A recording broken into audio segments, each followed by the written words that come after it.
My dear friends, আমরা spoken ইংলিশের class শুরু করেছি। আজকে হচ্ছে ডে 16-এর 15টা ক্লাস আমরা অলরেডি শেষ করে ফেলেছি। আজকে ডে 16-এর ক্লাস, যেখানে আমরা স্পোকেন ইংলিশে কিভাবে আমরা লেট এই শব্দটাকে ব্যবহার করে বিভিন্ন ধরনের কথাবার্তা বলতে পারি এবং কখন লেট ব্যবহার করা হয় এবং কখন করা হয় না সেটা আমরা জানবো। চলুন স্টার্ট করি, কথা না বাড়িয়ে। যদি আমরা দেখি যে বাংলা বাক্যের শেষে যদি দিন অথবা দাও এই ধরনের শব্দগুলো ব্যবহার দেখতে পাই, তখন আমরা কিন্তু লেট কথাটা ব্যবহার করব।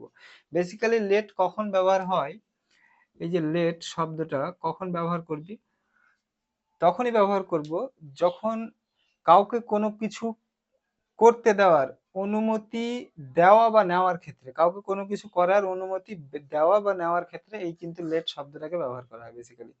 উদাহরণ দিয়ে আমরা একটা উদাহরণ নিই, চলুন, তাহলে আরো বিষয়টা ক্লিয়ার হবে। দেখুন, বললাম যে আমাকে বইটা পড়তে দিন। আমাকে বইটা পড়তে দিন।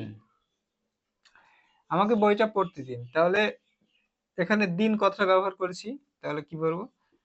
Let me let me read the book. Let me read the book. আমাকে বইটি পড়তে দিন। এখানে দেখুন লেট শব্দটা ব্যবহার করতে হলো। এই লেট দিয়ে যখন আমরা কোনো সেন্টেন্স তৈরি করি, তার স্ট্রাকচার, সেন্টেন্সটা কিভাবে গঠন হয় সেটা স্ট্রাকচারটা একটু দেখবো, তাহলে বুঝতে পারবো আমরা বিষয়টা।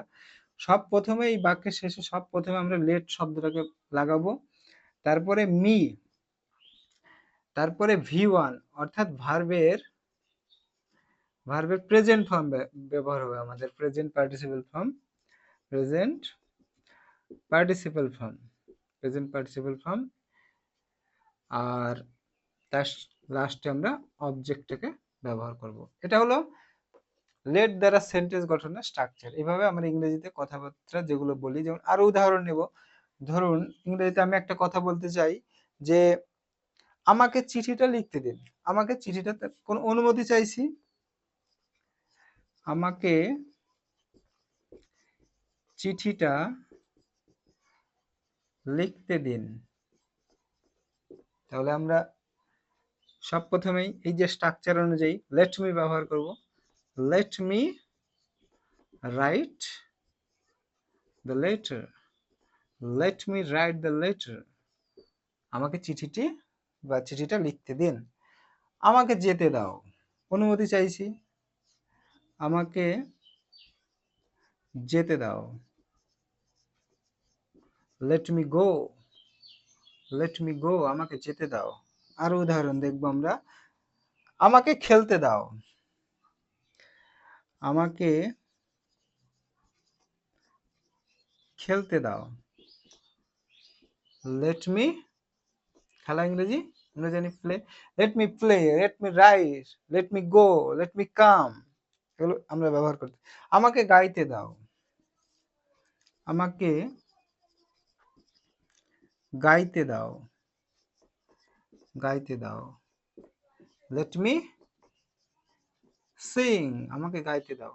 এই ধরনের সেন্টেন্স আরো আমরা দেখি আরো কিছু আছে নাকি। তো এই ধরনের যে সেন্টেন্স গুলো সেগুলো আমরা কিন্তু প্রাত্যহিক জীবনে কিন্তু আমরা ব্যবহার করি। আমরা একে অন্যের সাথে বাড়িতে আমরা কখনো বলে আমাদের খেলতে দাও, বাচ্চা ছেলেরা বলে মা খেলতে দাও, বাবা খেলতে দাও। আমাকে পড়তে, আমরা অনেক সময় বলি যে আমাদেরকে পড়তে দাও, কেউ ডিস্টার্ব করলে আমাকে পড়তে দাও। তো এই ধরনের যখন আমরা সেন্টেন্স ব্যবহার করব তখন কিন্তু আমরা লেট কে ব্যবহার করব। এবার লেটের পাশাপাশি আমরা ব্যবহার দেখব লেটস শব্দটা কখন ব্যবহার করি। আমরা কিন্তু সবসময় লেটই ব্যবহার করি না, লেটস কথাটাও ব্যবহার করি। লেটস কখন ব্যবহার করি? লেটস অ্যাকচুয়ালি, লেটস এই শব্দটা কখন ব্যবহার করি? লেটের অ্যাকচুয়াল অ্যাব্রিভিয়েশন যেটা, সেটা হচ্ছে কি যে লেট আসের অ্যাব্রিভিয়েশন হলো লেটস, মানে লেট আসের সংক্ষিপ্ত রূপটাই হলো লেটস। কখন ব্যবহার করি উদাহরণ দেখবো আমরা। আমরা লেট কথাটা সিঙ্গেল একজনের ক্ষেত্রে বেশিরভাগ ব্যবহার করি, কিন্তু যখন অনেকজন মিলে বা একসাথে কোনো কাজ আমরা করতে চাই তখন কিন্তু আমরা লেটস কথাটা ব্যবহার করি। চলুন উদাহরণ দেখি আমরা। লেটস হ্যাভ এ ফান কথাটা ব্যবহার করিনি আমরা? লেটস হ্যাভ এ ফান, এটা যদি বাংলা করতে যেতে লেটস হ্যাভ এ ফান, কি চলো একটু মজা করি, চলো একটু মজা করি, লেটস হ্যাভ এ ফান, চলো একটু মজা করি। আরো একটা উদাহরণ নেব আমরা। Let's go to the party, let's go to the party, এটা বাংলা কি হবে? Let's go to the party, চলো পার্টিতে যাই, চলো পার্টিতে যাই। আর উদাহরণ কি নিতে পারি আমরা? চলো নতুন কিছু বানাই, let's let's let's make a new thing, new thing, নতুন কিছু বানাই, চলো নতুন কিছু বানাই, নতুন কিছু বানাই। এই যে সেন্টেন্স গুলো আমরা শিখলাম লেট দিয়ে আজকে, আরো অনেক সেন্টেন্স আমরা আগামী দিনে আলোচনা করব। তো লেট দিয়ে সেন্টেন্স তো শিখলাম, কিন্তু এগুলোকে আমাদেরকে যদি ইংরেজি কনভারসেশন আমরা যদি অন্যের সাথে কথাবার্তা এগুলো ব্যবহার করতে যাই, আমাদের কিন্তু বারবার এগুলো বলতে হবে। Let's have a fun, let's go to the party, let's make a new thing, এগুলো বারবার করে ব্যবহার করি। Let's go to party, let's go, let come, let let go, let's party. এই কথাগুলো আমরা কিন্তু বারবার ব্যবহার করলে তবে আমরা স্পোকেনের যে স্মুথনেস সেটা কিন্তু আমাদেরকে পেতে হবে। Thank you.